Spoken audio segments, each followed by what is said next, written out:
નમસ્કાર વિદ્યાર્થી મિત્રો, all in one study digital YouTube ચેનલમાં દરેક વિદ્યાર્થી મિત્રોનું હાર્દિક સ્વાગત છે. વિદ્યાર્થી મિત્રો, જવાહર નવોદય પ્રવેશ પરીક્ષા આકૃતિ વિભાગની અંદર આપણે વાત કરી હતી કે આકૃતિ પૂર્ણ કરો, પેટર્ન કમ્પ્લીશન. તો આપણે અહીંયા 1 2 3 અને ચોથો ભાગ જે મળે છે એને આપણે શોધવાનો છે. આ વિભાગની કેટલીક આકૃતિ આપણે આગળના વિડિયોની અંદર સમજી હતી, તો આ વિડિયોની અંદર પણ કેટલીક આકૃતિની આપણે સમજૂતી મેળવવાની છે. વિદ્યાર્થી મિત્રો, ધ્યાનથી જોઈએ. આપણે અહીંયા 1 2 3 4 ચાર ભાગ પાડીએ તો પહેલા જેવી આકૃતિ ચોથી છે, તો મને ખબર પડે કે બીજા જેવી ત્રીજી થાય, પણ ત્રીજા જેવી બીજી ગણી લ્યો એટલે કે આના જેવી સેમ આકૃતિ આપણને મળી જાય બી. એટલે આપણો વિકલ્પ થઈ જશે બી. પ્રશ્નનો જવાબ આપણી પાસે મળી જશે બી. આ આકૃતિને જરાક ધ્યાનથી જોઈ લઈએ. મેં તમને અગાઉના વિડીયોમાં કીધું હતું કે જ્યાં પણ આપણને જરૂર પડે ત્યાં આપણે આકૃતિ પેન્સિલથી દોરી દેવાની છે. હવે પેન્સિલથી તમે આકૃતિ દોરી લો તો અહીંયા તમને ખબર પડી જશે શું જવાબ આવશે. આ જે આકૃતિ થઈ એ આપણા માટે જવાબની આકૃતિ બને છે. આવી આકૃતિ ક્યાં થાય છે?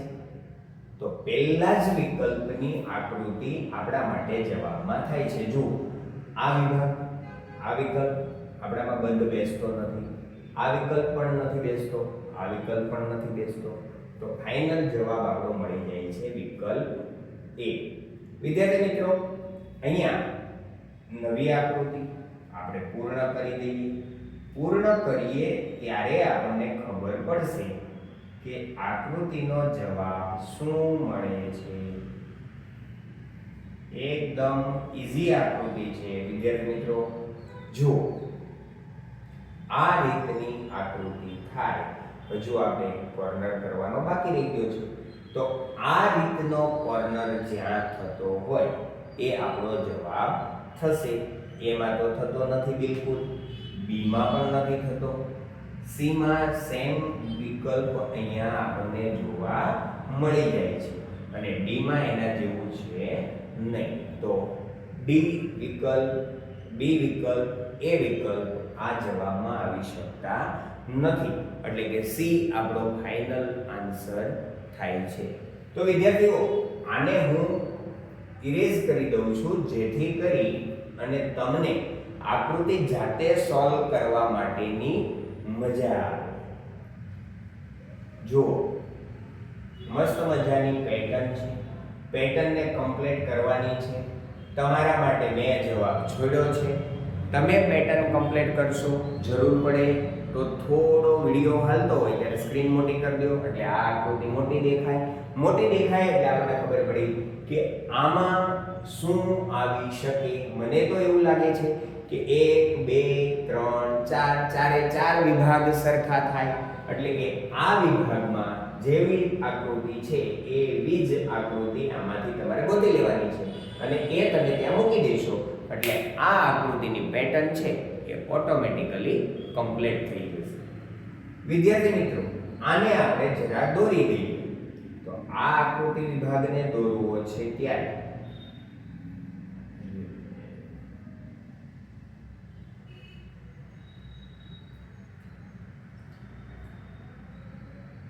અહીંયાથી આ રીતે આપણે ડ્રો કરી દઈએ એટલે આપણને આ આકૃતિનો જવાબ મળી જશે.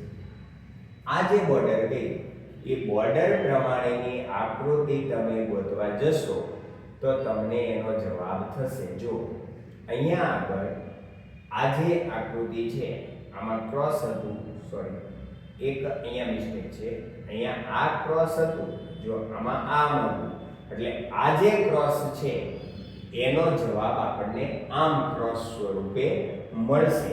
તો આપણી પાસે એ વિકલ્પ છે એ જવાબ થઈ જશે. એ વિકલ્પ છે એ જ આપણો જવાબ થઈ જશે. આમનું ત્રિકોણ હતું, આમાં આમનું ત્રિકોણ આવી જશે. વિદ્યાર્થી મિત્રો, બી, સી અને ડી જવાબ કેન્સલ થશે.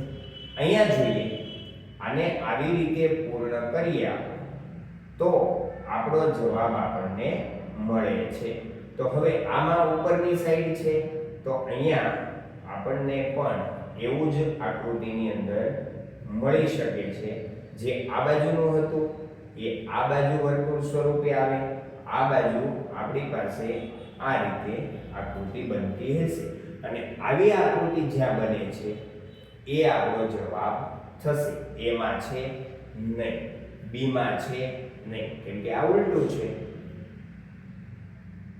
સીમાં છે તો જુઓ, સી આકૃતિ એ આપણો ફાઇનલ જવાબ થશે. અહીંયા જે છે એવી સેમ આકૃતિ સી વિભાગમાં છે. ડી છે એમાં આવું વર્તુળ આપી દીધું છે એટલે ડી જવાબમાં આવે નહીં. વિદ્યાર્થી મિત્રો, આપણે આને ક્લિયર કરી દઈએ છીએ જેથી કરી અને તમને ઝૂમ કરી અને આકૃતિ છે સરળતાથી સમજી શકાય. આગળ વધીએ. અહીંયા આ બધી જ આકૃતિની જે ડિઝાઇન છે એમાં આ બોક્સની અંદર બંધ બેસતી ડિઝાઇન જો આપણે જોવા જઈએ તો એ કેન્સલ થાય છે, બી કેન્સલ થાય છે. સી વિકલ્પને જરા જોઈએ તો સી વિકલ્પની અંદર શું થશે? આમાં જવાબ જે આ રીતે છે તો નીચેના બાજુની અંદર બોક્સ આવે છે, જ્યારે ડી વિકલ્પમાં ઉપરની બાજુએ આવે છે આવા એરો. એટલે આ જવાબ નથી, પણ આપણો જવાબ સી આકૃતિ મૂકવાથી કમ્પ્લીટ થશે. એટલે કે આન્સર આપણો ફાઇનલ થશે વિકલ્પ સી. વિદ્યાર્થી મિત્રો, આને આપણે પૂર્ણ કરીએ એટલે તરત જ જવાબ મળી જશે. જુઓ જે શું થાય છે. અહીંયાથી આમ કરી દઈએ. હવે જવાબ તમારો મળી જાય છે. આના જેવો જવાબ આપણને ક્યાં મળી ગયો? વિકલ્પ એમાં. તો બી, સી અને ડી કેન્સલ છે તો આપણો ફાઇનલ વિકલ્પ છે એ આનો જવાબ થશે. છે આવું? તો વિદ્યાર્થી મિત્રો, જરૂર પડે ત્યારે આકૃતિને આપણે દોરીને પૂર્ણ કરી દેવી. આકૃતિ પૂર્ણ કરશો એટલે તમને આઈડિયા આવી જશે કે શું જવાબ આવે છે. હવે આ જેવી આકૃતિ થાય છે એ આપણો જવાબ થશે. તો આના જેવી આકૃતિ આપણી પાસે મળી જાય છે વિકલ્પ બી. એટલે એ ખોટું છે, સી ખોટું છે અને ડી ખોટું છે. તો ફાઇનલ આન્સર આપણો થાય છે બી. વિદ્યાર્થી મિત્રો, તમે જાતે આને સોલ્વ કરો છો ત્યારે હું અહીંયાથી જવાબ છે એને ઇરેઝ કરી દઉં છું જેથી કરીને તમને અહીંયા સમજણમાં ખબર પડે, નહીતર સમજાવવામાં થોડું તકલીફવાળું રહે છે. અહીંયા પાંચમા પ્રશ્નની અંદર તમને સમજવા માટે આપી છે એરોનો ખેલ છે. કયા બાજુ કયું તીર જાય એ આકૃતિ આમાં તમે મૂકી દેશો એટલે તમને જવાબ મળી જશે. અહીંયા આ આકૃતિને આપણે પૂર્ણ કરી દઈએ એટલે આપણો જવાબ આપણને મળી જશે. શું થશે? અહીંયા આ રીતનું થશે. તો આ નથી, બી નથી, સી નથી, ડી આપણો જવાબ થશે. કેમ કે અહીંયા આપણે વર્તુળને પૂર્ણ કરવું છે એટલે અર્ધ વર્તુળ દોર્યું, અહીંયાથી ક્રોસ દોર્યું એટલે આપણો જવાબ થશે વિકલ્પ ડી.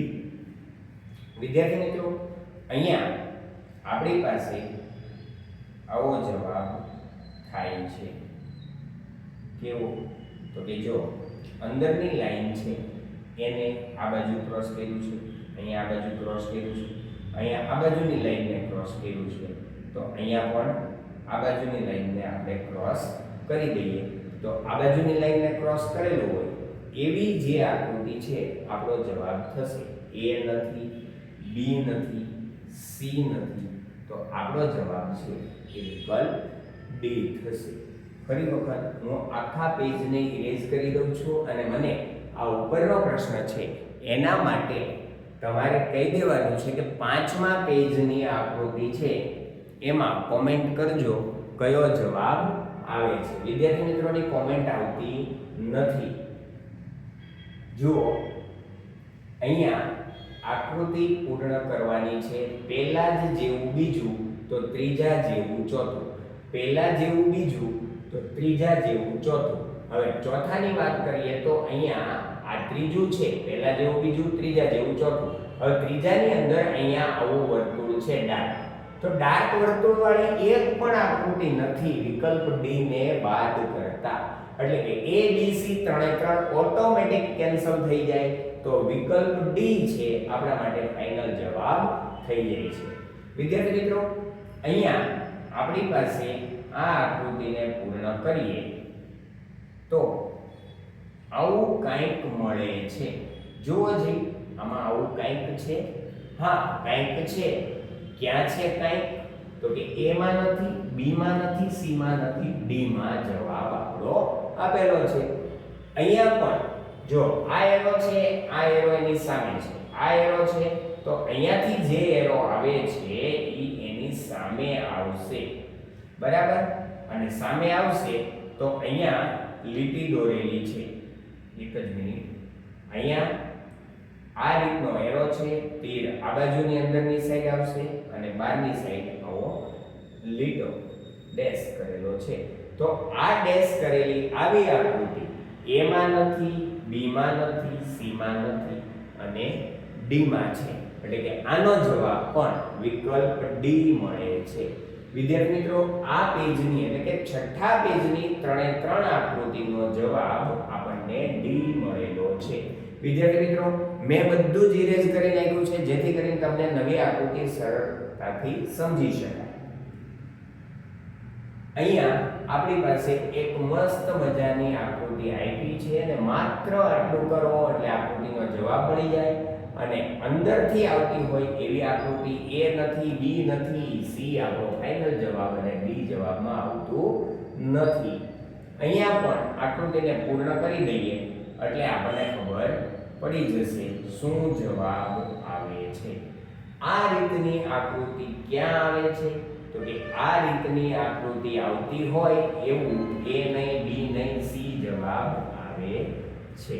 તો વિદ્યાર્થી મિત્રો આ આકૃતિ ફરી વખત એવી છે, એકદમ ઈઝી. તમારે બ્રેકેટ પૂરો કરી દેવાનો, તમારે ચોરસ પૂરું કરી દેવાનું અને તમારે વર્તુળ પૂરું કરી દેવાનું. હવે લીટો, ડેશ અને વર્તુળ પૂરું થતું હોય એવી આકૃતિ આપણી પાસે માત્ર અને માત્ર B અને D છે.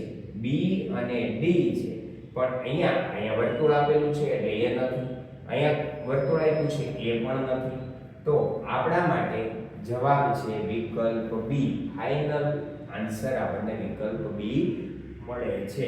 તો વિદ્યાર્થી મિત્રો આ પેજને પણ હું ઇરેઝ કરી દઉં છું જેથી કરી અને તમને આકૃતિના બધા જ પ્રશ્ન છે એ સ્પષ્ટ જોઈ શકાય. વિદ્યાર્થી મિત્રો આ વિડિયોની અંદર આપણે વિભાગ 3 આમ પરીક્ષા માટે વિભાગ પહેલો થઈ જશે. આકૃતિ પૂર્ણ કરો અથવા એને કહેવાય પેટર્ન કમ્પ્લીશન. તો પેટર્ન કમ્પ્લીશનની અંદર આપણે ઘણી બધી આકૃતિઓ જોઈ છે. હજુ પણ આગળના વિડિયોની અંદર નવી આકૃતિઓ સાથે ફરી મળીશું. ત્યાં સુધી દરેક વિદ્યાર્થી મિત્રોને જય શ્રી કૃષ્ણ.